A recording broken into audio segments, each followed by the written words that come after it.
In the heart of Central Mindanao University, where students seek knowledge and dreams take flight, there lies a place meant to be a sanctuary, a haven from the chaos of university life. But what if this haven hides a secret, a tale untold where shadows linger and whispers grow bold?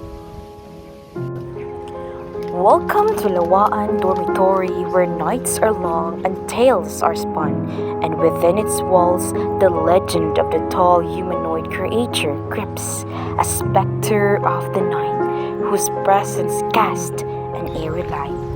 Discover the truth behind the legend of Lawaan Dormitories and find out the mystery that haunts the halls. For in Lawaan Dormitory, what was once your refuge may now become your greatest fear.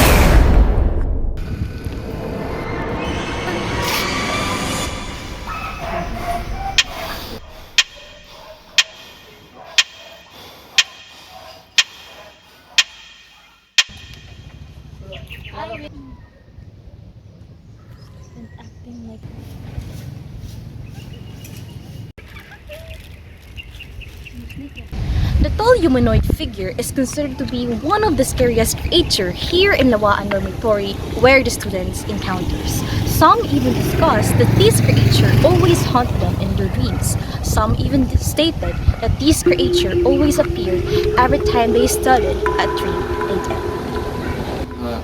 Hapon to siya, tapos nanglaba ko niya. Pag manaw laba, hapon iyalay na ako diya sa gawas ba niya. Kuan na din natulog na ako pa kuan kay gabi naman tulog na din ko pagkagabi. Tapos nakamata ko mga alas 3 dira ko to sa likod. Diya din ko sa likod ni Agi ba kay mas dulo mo diri niya. Murag na rin ko feeling nga nagtanaw bitaw sa kuha ko kuan. Pre kuan siya kasi itulong sa akin. I-check na mo daw tinaban kay kuan ba na kanya. Basinugan na. Kaya kung tarahon nun. Considering his statement, he later said in the interview that these encounters affected him a lot. It ruined his sleeping pattern, traumatized him, and even make him overthink about what will happen on another night. Katulog na niya, mag-overthink din mga naabitan ng mga kanya sa kilig-kilig sa mga nga diri ko paano niya na magliw-liw But it is not just them who experience that. There are still a lot of students who have seen the tall humanoid creature. Last time naman ko quiz ato pagkabuntag sa STS bitaw so nag-study ko at alas 3 magid ko permit mag-study nya kanang hapit na ko mahuman ato og study kanang ako nang gipang sirado ang kuan bintana tapos namalong na ko sa gawas ug suga tapos ipalong po na akong isa ka suga diri ani adto na din kog CR pagas kog tubig kuan nag-agas ang tubig kanang naka-feel gid gapon bitaw ko kanang bugat so nitan-aw ko sa kanang sa may open bitaw nga mga kuan sa CR kanang bangag-bangag kanang butangan nagsabon nakoy nakita nga murag ko dako nga mata gid ay mo dako gid nga tawo nga nilili dito kun ito nga naagit ay kanang inana nga mga kuan nagkapit presa. For some individuals who also has the same experience, we have also asked them about the effects of these encounters on their life. It was kuan po. It was ay 3 a.m. na kuan mo ko na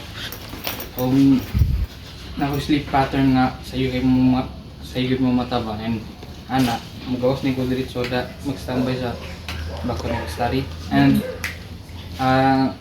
kuan nang dagit sa mangga bagyo nakita na ako kung ganito akong sleep pattern nga sa iyo mo mata nagyapon but kuan na aware na ko nga di na ko mugawas dito kaya na kay hadlock nakita na pud.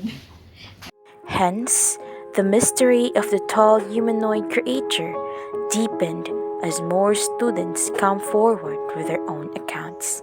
Many began to wonder if the creature was something more than just a figment of their imagination. This is the infamous mango tree that has been cut down due to the frequent appearance of the tall humanoid figure. So gakakitaan gid namo na siya permanente sa duol bitaw sa mangga. Kanang mura na bitaw kanang sa tungod sa sigig balik-balik bitaw niya kanang paramdam kay kanang murag gakahadlok na wud bitaw mi.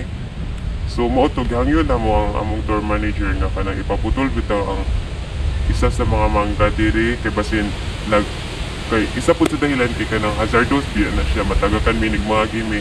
So mao to para lang pud feeling na mo kanang para lang pud mawala na bitaw siya sa sigig paramdam. So mao to gipaputol na mo sa door manager ang mangga. Mao to sukad bitaw nga naputol ang mangga. Mas nilala gid niyang pagparamdam bitaw sa ako kay kanang usahay nigmumata ko kanang tag alas 3 or kanang around kanang mga kadlaw na bitaw.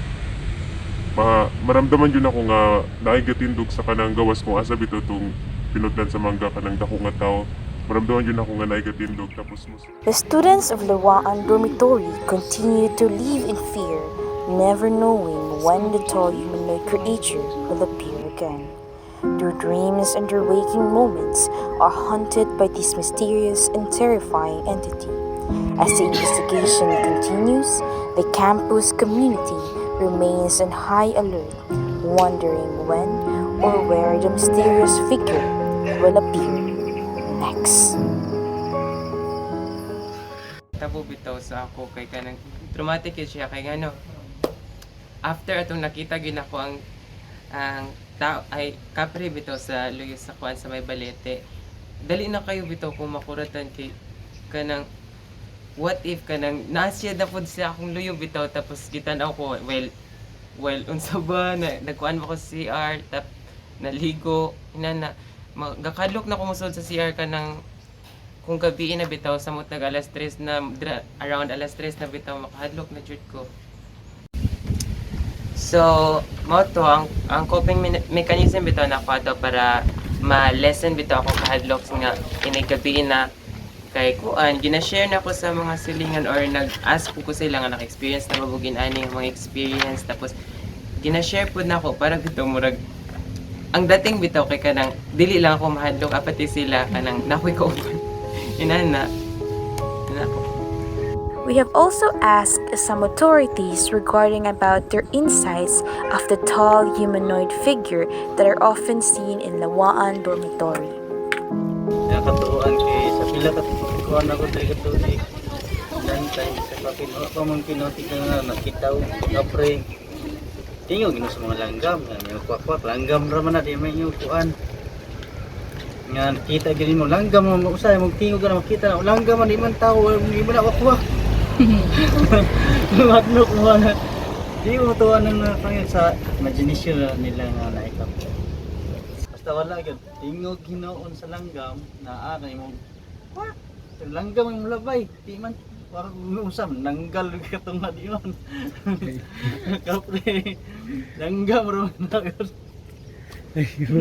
Kaya magod sila mga hadlokanon. Mauna sila. Dahil nilang nauna. Gauna na ba? Orag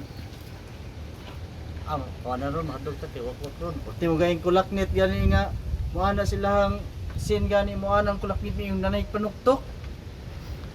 Nay sa ka-residente ako, sir, gabi sir ba kay malagi sig panuktok gabi sir. Natunog po lang ng ingon nga oras na tindog-tindog pa mga kulaknit gilanto ko sige ginan padlo pa sa sin.